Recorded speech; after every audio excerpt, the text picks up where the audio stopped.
In the glittering chaos of a charity gala where fortunes were tossed around like confetti, Nolan Wright, a weary single father scraping by in the shadows of New York, had no idea that scribbling a modest bit on a scrap of paper would shatter his quiet existence and weave him into a tapestry of healing and unexpected love. New York City, 7:38 p.m. The grand ballroom of the Hilton Hotel shimmered under crystal chandeliers that cast a warm golden glow over the elite crowd. Men in crisp tuxedos and women in flowing evening gowns mingled with the clink of champagne flutes and bursts of polished laughter. The air was thick with the scent of expensive perfumes and fresh orchids adorning every table. This was the annual Harbor Hope Charity Auction, an event designed to raise funds for children in foster care and families in crisis. But for Nolan Wright, a 37-year-old administrative clerk at a mid-tier law firm, it felt like stepping into an alien world. He stood awkwardly in the corner nursing a glass of plain water, his old suit jacket tugging uncomfortably at his shoulders. It was the only formal outfit he owned, bought years ago for a job interview that had barely paid enough to keep the lights on. Nolan wasn't here by choice. His boss had insisted framing it as a community outreach opportunity for the firm. "Show our face network a bit," the email had said, but Nolan's mind was elsewhere, back in his cramped Brooklyn apartment where his daughter Ruby 10 and son Connor 8 were probably devouring boxed macaroni under the watchful eye of their elderly neighbor Mrs. Patel. As a single dad, Nolan had long ago traded dreams of glamour for the gritty reality of parenthood. His ex-wife had vanished into the haze of addiction 5 years earlier, leaving him to piece together a life for their kids. He worked overtime, skipped meals to stretch the grocery budget, and turned down invitations to anything that didn't involve playgrounds or school events. Tonight was an exception, a reluctant nod to professional duty. His eyes wandered to the silent auction table lined with extravagant items, a case of rare Napa Valley wines, a private yacht tour of the Caribbean, yet exclusive golf lessons with a pro athlete. They were worlds away from his reality. Then his gaze caught on a modest display card tucked near the end, a weekend at Cedar Lake, cozy wooden cabin by the serene lakeside, guided nature photography tour, kayaking adventures, and evening marshmallow roasts under the stars. Perfect for a family of 3. The accompanying photo showed a rustic cabin framed by pine trees, the lake sparkling in the sunlight. Nolan's heart tugged. He pictured Ruby's wide eyes lighting up at the sight of real woods, not the patchy grass of Central Park. Connor would lose his mind over the kayaks, begging to spot fish or frogs. They had never left the city, never seen stars unfiltered by skyscrapers or breathed air without the hum of traffic. It was a fantasy, but one that stirred something deep in him. Without overthinking, he picked up the pen and scribbled the minimum bid on the sheet. "Someone richer will top it," he muttered to himself. "Just a little daydream." The evening dragged on with speeches about Harbor Hope's mission supporting at-risk kids and rebuilding families. Nolan clapped politely, his thoughts drifting to the kids' bedtime routine. Finally, the MC took the stage to announce the winners. Names were called, applause rippled through the room. Then, "And for the Cedar Lake weekend getaway, the winning bid goes to Nolan Wright." The room blurred. Nolan froze, his water glass nearly slipping from his hand. Heads turned, a smattering of claps echoed. He hadn't expected this, his bid was laughably low. How had no one outbid him? A wave of panic mixed with excitement washed over him. A real getaway for his family. But could he even afford the time off? As he stumbled toward the registration table to confirm, a warm voice cut through his daze. "Congratulations." He turned to see a woman in her early 30s approaching, her red hair tied in a loose ponytail, wearing a simple yet elegant fitted dress that stood out in its understated charm. Her smile was genuine, her green eyes sparkling with energy as if she'd just downed a triple espresso and was ready to conquer the night.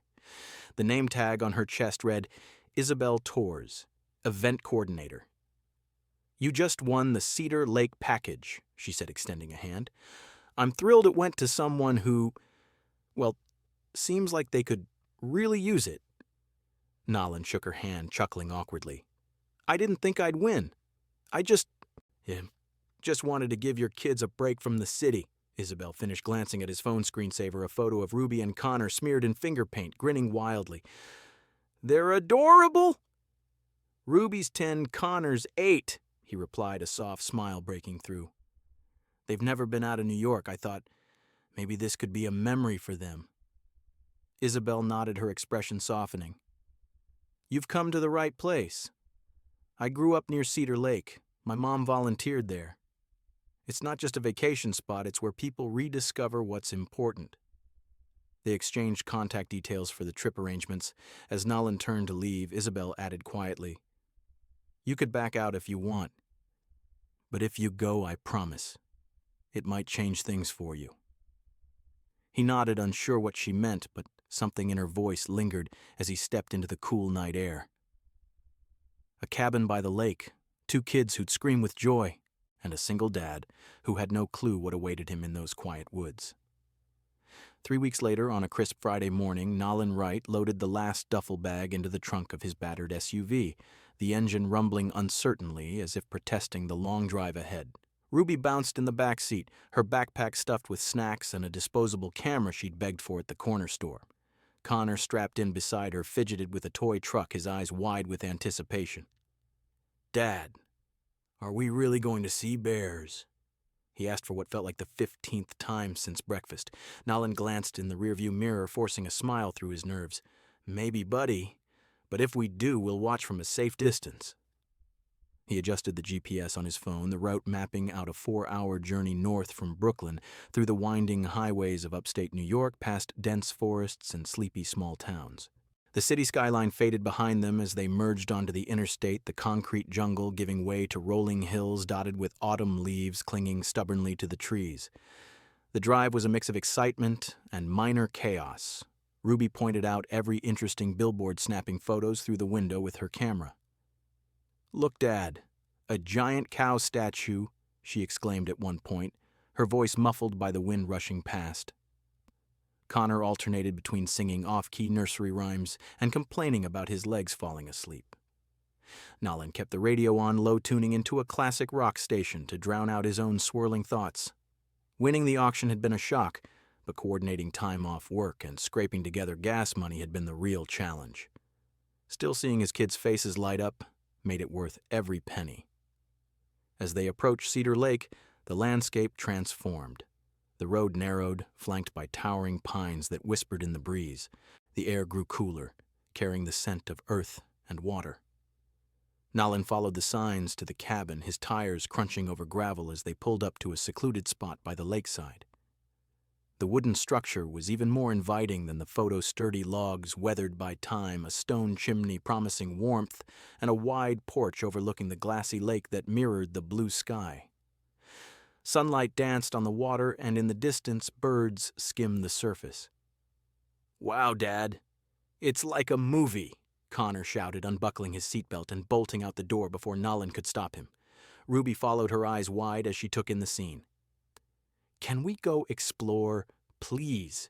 Nolan laughed, a genuine sound that surprised even him. Hold on, let's unload first.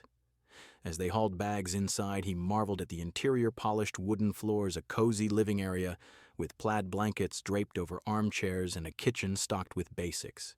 Upstairs, a loft held 2 twin beds for the kids with a view of the forest canopy. It was simple, but it felt like a sanctuary far from the honking horns and cramped quarters of home.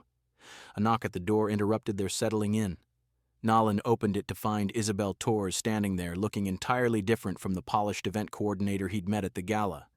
Her red hair fell loosely around her shoulders, and she wore a flannel shirt tucked into jeans with sturdy boots caked in a bit of mud. A backpack slung over one shoulder suggested she was ready for adventure. "Welcome to Cedar Lake," she said with that same warm smile, her voice carrying a hint of the outdoors. "I'm your guide for the weekend. Hope the drive wasn't too bad." Nolan blinked, caught off guard. "Isabel, I didn't expect... thanks for setting this up." She waved it off. "Call me Izzy here, and honestly, I couldn't resist. This place is special to me. I grew up not far from here. Thought I'd show you the ropes personally." Before he could respond, Ruby and Connor appeared at his side, peering curiously. Izzy knelt to their level. "You must be Ruby and Connor. Ready for some fun? There's a flock of ducks by the dock, secret trails in the woods, and a berry patch where we can pick wild strawberries if you're up for it." The kids' faces lit up like Christmas lights. "Yes!" they chorused, grabbing her hands without hesitation. Nalin watched as Izzy led them outside, pointing out a family of squirrels scampering up a tree and explaining how to spot animal tracks in the soft earth. Ruby fired questions about birds while Connor tugged her toward the lake, begging to skip stones. For the first time in years, Nalin felt a weight lift from his shoulders, seeing his children so carefree. As the afternoon waned, the group returned to the cabin, cheeks flushed from the fresh air. While the kids raced upstairs to claim their beds, Izzy turned to Nalin on the porch. "Tomorrow evening, there's a community dinner at the main lodge. Nothing fancy, just folks from the area and some kids from our program sharing stories. It's optional, but it's pretty special." Nalin hesitated, then nodded. "I think we'd like that. The kids could use some inspiration." Izzy's eyes met his, a flicker of something deeper passing between them. "Good. I have a feeling you didn't end up here by accident." She paused, then added with a soft smile, "See you bright and early for kayaking." As she walked away toward her own vehicle parked nearby, Nalin leaned against the railing, watching the sun dip toward the horizon. The lake rippled gently, and for a moment, the world felt full of possibility. He didn't know it yet, but Isabel's words lingered like a promise, one that would soon unfold in ways he never imagined. That evening, after tucking Ruby and Connor into their loft beds with stories of forest adventures still dancing in their heads, Nalin descended the creaky stairs to the main room of the cabin. The day had been a whirlwind of fresh air and laughter, but now, in the quiet exhaustion settled over him like a familiar blanket. He poked at the fire in the stone hearth, watching the flames leap and crackle, casting flickering shadows across the wooden walls. The warmth seeped into his bones, a rare luxury compared to the drafty radiators back in Brooklyn. For a moment, he allowed himself to simply sit, staring into the embers, his mind drifting to the life he'd left behind. The endless grind, the bills stacking up, the hollow ache of raising 2 kids alone. A soft knock at the door pulled him from his thoughts. He rose, expecting perhaps a neighbor or a park ranger, but there stood Isabel, silhouetted against the darkening sky. She held 2 steaming mugs, her hoodie zipped against the evening chill, her red hair catching the glow from the porch light. "Mind if I join you?" she asked, her voice light but tentative. "I brought hot cocoa milk chocolate, not the dark stuff."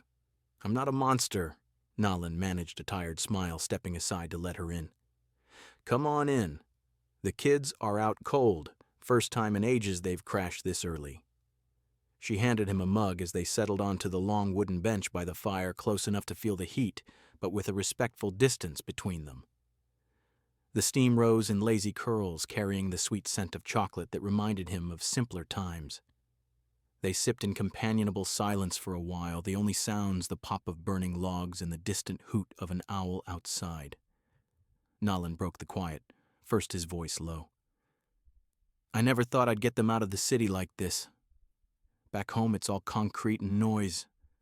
I worry sometimes that I'm not giving them enough, that if I slip up there's no safety net." Isabel nodded, her gaze fixed on the flames. "I get that. The fear, it's like a shadow that follows you everywhere. But you're doing more than you know. I saw how they looked at you today, like you're their whole world." He glanced at her, surprised by the depth in her words. "You sound like you've been there." She hesitated, then set her mug down on the side table, wrapping her arms around herself. "I have in a way. I wasn't always the put-together event coordinator you met at the gala. Growing up, my mom was an addict, gambling mostly. She'd drag me to casinos, leave me in the car for hours. One time I spent the whole night in a parking lot, huddled under a blanket waiting for her to come back. I was 8, Connor's age." Nalin's chest tightened. He hadn't expected this vulnerability from her, the woman who'd seemed so effortlessly confident. "I'm sorry.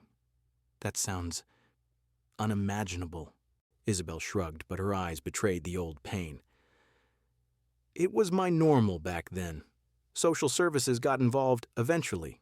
I bounced around foster homes until a couple in their 60s took me in. They weren't perfect, strict about homework, no TV on school nights, but they showed me what stability looked like. Cedar Lake was part of that. We'd come here for weekends just like this. My foster mom volunteered with Harbor Hope, helping kids like me. It was the first place I felt seen, I guess. Not as a problem to fix, but as someone worth investing in. The fire popped loudly, sending a spark onto the hearthrug. Nolan stamped it out gently with his boot, using the moment to process her story. My ex. She struggled with pills after Connor was born. At first, it was just to cope with the postpartum stuff, but it spiraled. One day, she just left a note and vanished. I had to learn everything. How to braid Ruby's hair, explained to Connor why Mommy wasn't coming back. I quit my better-paying job to be home more, took this clerk gig because it had flexible hours. Some days I feel like I'm barely holding it together. Isabel turned to face him fully, her expression a mix of empathy and quiet strength. But you are holding it. Look at them, happy, curious, loved. That's not nothing, Nolan. That's everything. They fell silent again, the weight of shared scars hanging in the air like smoke. Outside, a gentle wind rustled the pines and the lake lapped softly at the shore. Nolan felt a strange comfort in her presence, as if, for the first time in years, someone understood the invisible battles he fought daily. You know, he said after a while, I think the kids will remember this. Night forever, the fire, the stories, the quiet. Isabel smiled faintly, her eyes reflecting the glow. You will too. We all remember the first time someone makes us feel at home. As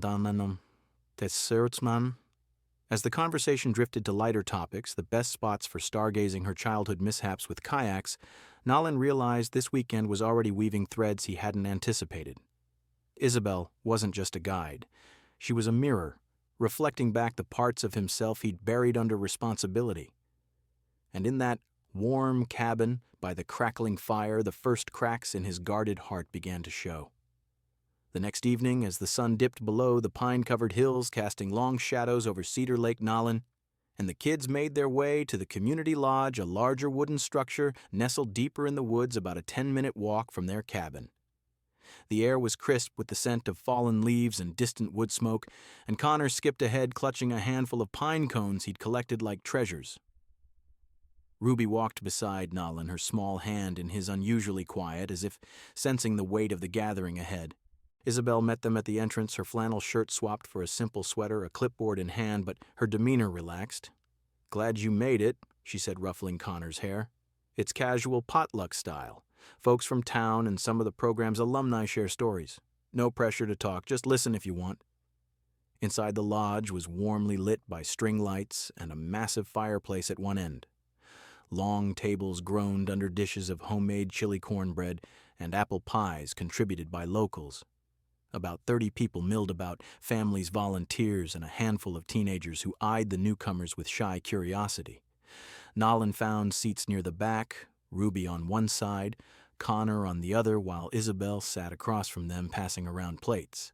As the meal wound down, a middle-aged woman with kind eyes stood at the front, tapping a microphone. Welcome, everyone. Tonight we hear from some of our young folks who've been through the Harbor Hope programs.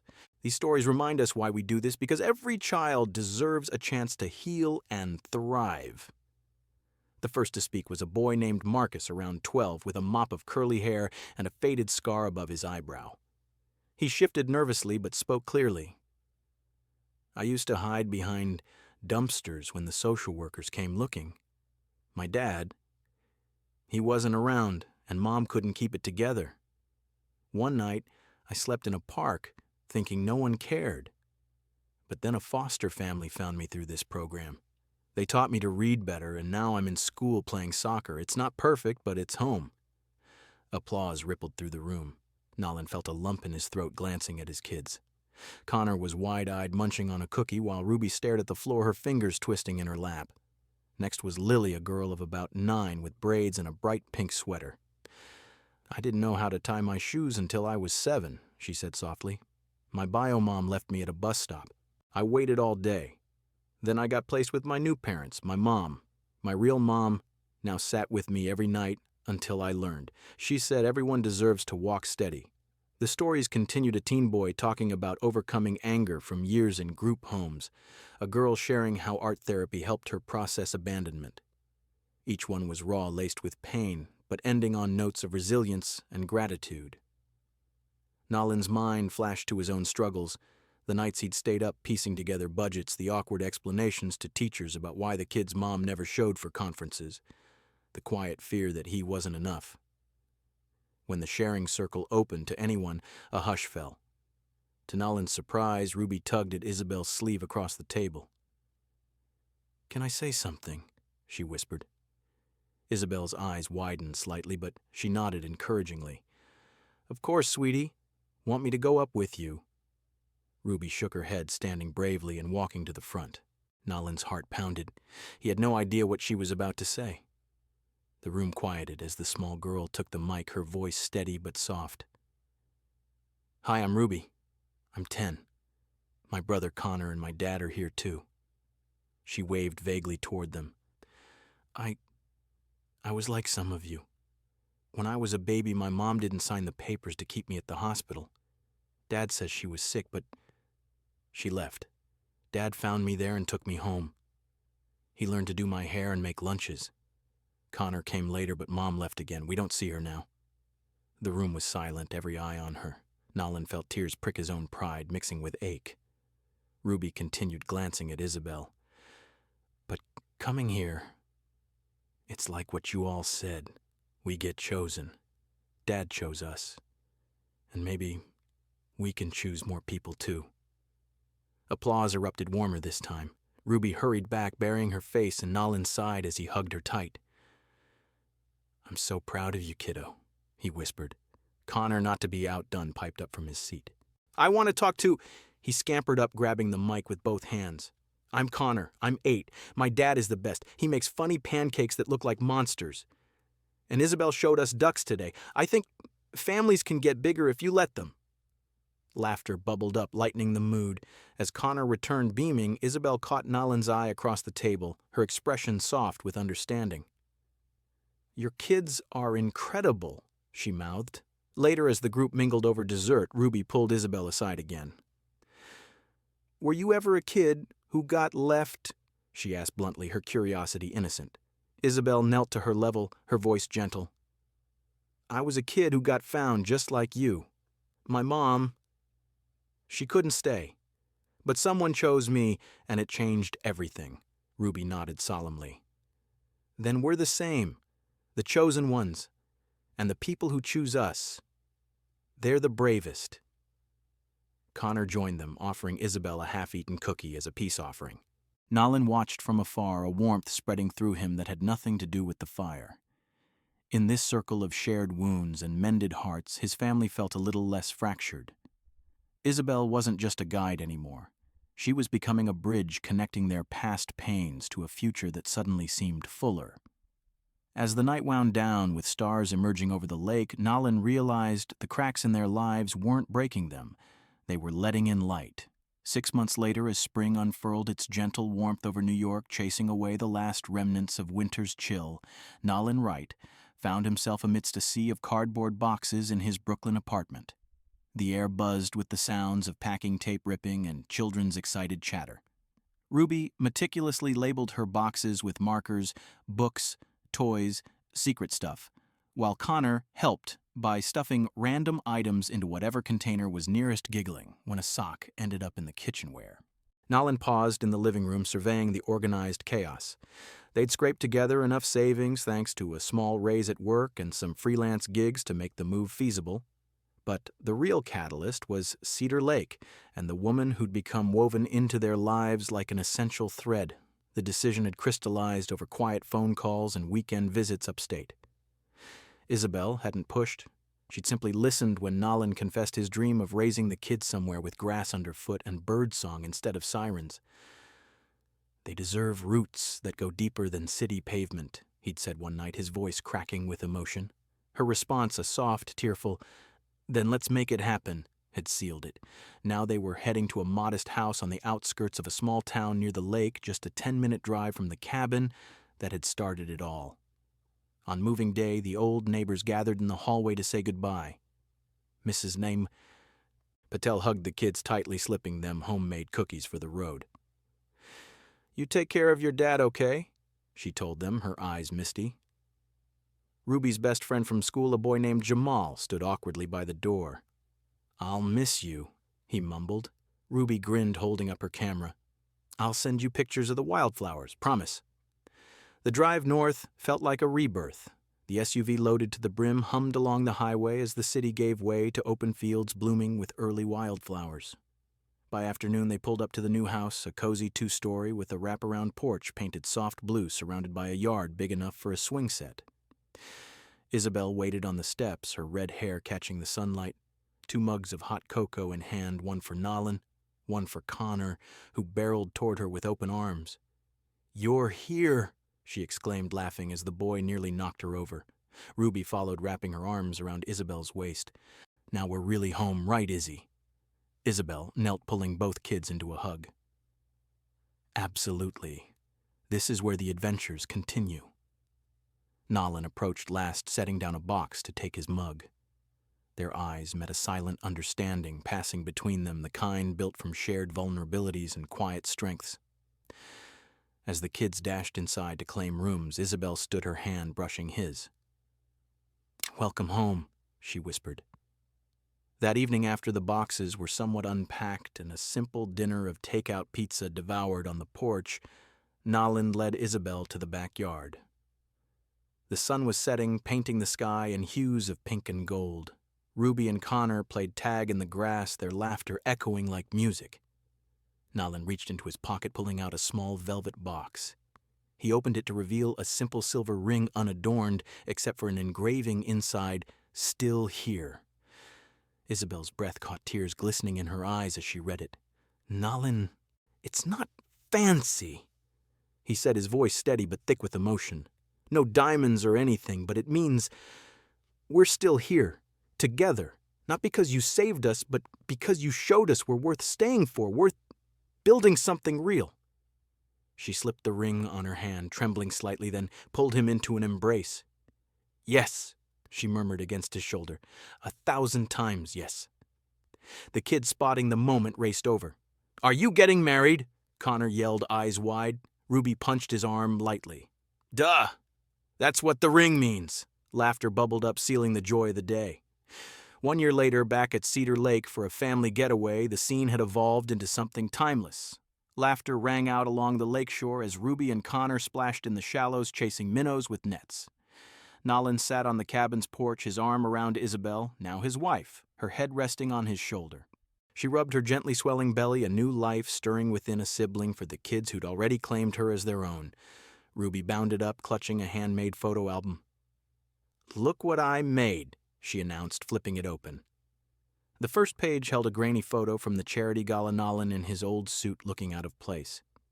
Page after page chronicled their journey, the cabin's porch at sunset, Connor's first kayak paddle, Isabel teaching Ruby to spot constellations, family dinners around the lodge table. The final page bore Ruby's careful handwriting. "Family is where people choose each other not by blood or name, but by heart." Nolan pulled her close, kissing the top of her head. "It's perfect, kiddo." As the sun dipped low, casting a golden sheen over the water, Nolan reflected on how one impulsive bid had unraveled into this, a life rebuilt from fragments stronger for the mending. Isabel squeezed his hand, and in that moment, surrounded by the people who'd chosen him back, he knew they were exactly where they belonged.